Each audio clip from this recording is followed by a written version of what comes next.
Good morning, my friends. How is everyone this morning? I hope you're well. I'm out here, as you can see, and I'm in my old grubbies. And what I want to show you is how I'm going to take this worm tea that I've been making over the last couple of days, and I followed Captain Matt's worms, his ingredients for making this worm tea, which was a 5 pound, 4.5, 5 pounds of worm castings, fresh worm castings, and he put them in a 5 gallon bucket with what ends up being about a little over 4 gallons of water, and you let it go for 24 hours. To that you add 2 tablespoons of unsulfured molasses. Make sure it's unsulfured because the unsulfured will feed the bacteria, but a sulfured molasses will kill the bacteria. So we're trying to get the bacteria and mycorrhizal fungi, all the different things that we want, but the bacteria really to grow. And so now we're ready to go ahead and put it into our containers here. So what I'm going to do first of all, and I mean, can you hear this? You can hear my fountain more than you can hear this.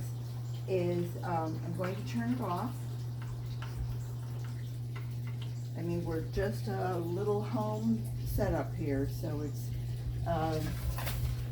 and when this comes out, it's going to be, you can see I've just got a stick, and I have my nylon bag and with the poop in it, and I'm going to take that, and you can hear it still draining. And I like to try and take it out now so that I get a little less of the fibers, any particles rather that might be squeezed out. I can extrude that later. And I'm going to take out my little air rocks.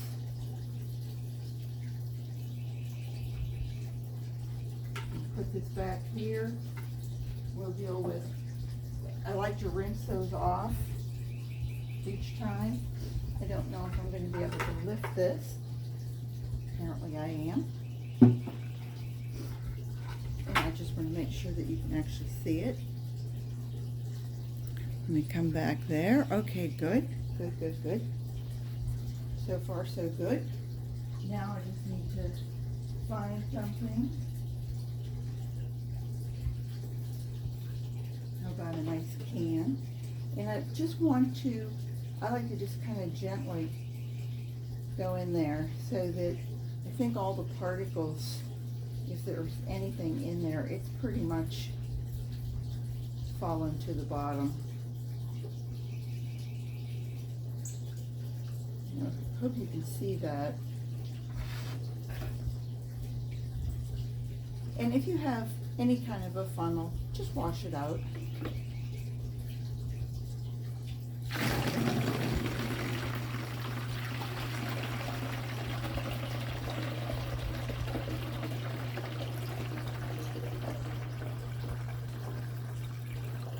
I mean, that runs pretty clear. It looks pretty clear to me. And Captain Matt mentioned that when you're diluting this, dilute it at 10 to 1. 10 parts of water, rainwater, non-chlorinated water to 1 part of your worm tea. There are other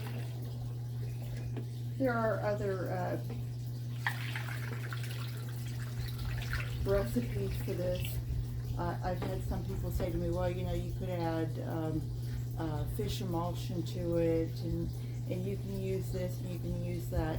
I think if you make this as simple as possible, you will have more people try it.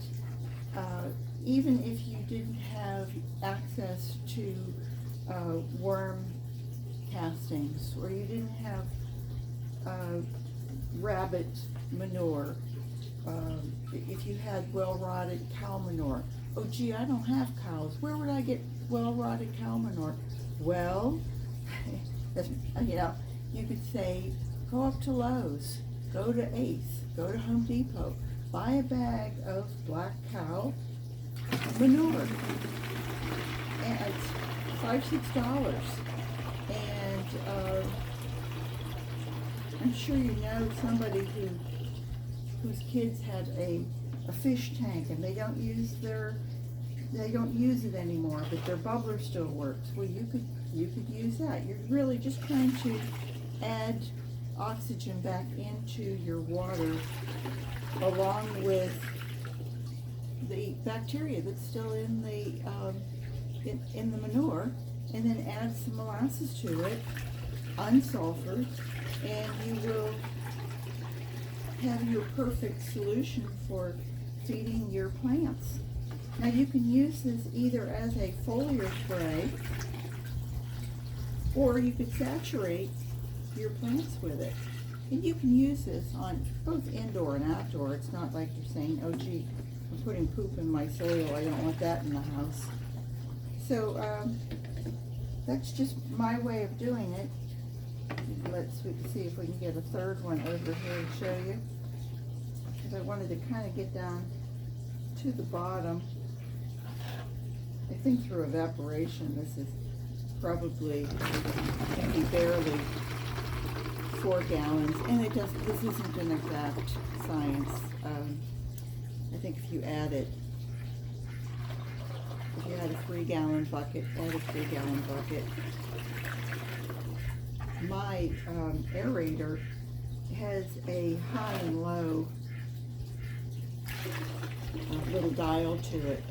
So if, say you were doing this, in your house and you didn't really have a big bucket, you only had a small bucket and you didn't want it to overflow or to bubble over, you could figure it out. Set it up to your standards, to your abilities. And I don't care whether you're 20 or 50, I think, or 70 or 80, I think you could see that I didn't really do anything that would take much strength other than lifting the bucket, and I could, now see I'm starting to get particles. So I don't want to add that into my, these I could put in my sprayer. This, if I broke down, I could put in my sprayer and it would go through with no problems. But I can see that I'm getting just a little more. You can see how that is really dark. At least I can anyway. But it's got more poop particles, more castings particles. And this is not a throwaway. This would be just great. I will add that into my garden soil. As a matter of fact, I did it once before, and I ended up having, there were 3 worms that were just tiny, tiny worms, and after a 24-hour swim, would you believe they were still alive? I put them back in the soil, and off they went to fight off another day. So anyway, that was all I wanted to show you, that how simple this is. It truly is. If anybody has any questions, please ask me. Captain Matt, he has great videos, and he always sets it up like he's trying to start a business, and explains to you how you can bottle this and sell it at the flea markets or wherever you might go to sell something, or put it on YouTube, or however how far you wish to take it. Personally, this will feed my yard for another couple months. I have my own rain rocks that each one holds 40 gallons of rain that comes down off my rain gutters, and I use that and have used it for about 12 years now, and maybe longer than that, 2008. Yeah, so it's been a little longer. And so now I've just started to incorporate this step up. So I think as we go along, and I did then what I knew how to do. Now that I know more, I do more. So learn, and then once you learn, then teach others. So I hope you guys will subscribe and ring the bell so I can come and see you more often. And if you like what you see, I hope you'll come back. And I just wanted to say I hope everybody has a great day, and remember to garden what you've got. Take care, everybody. Bye-bye.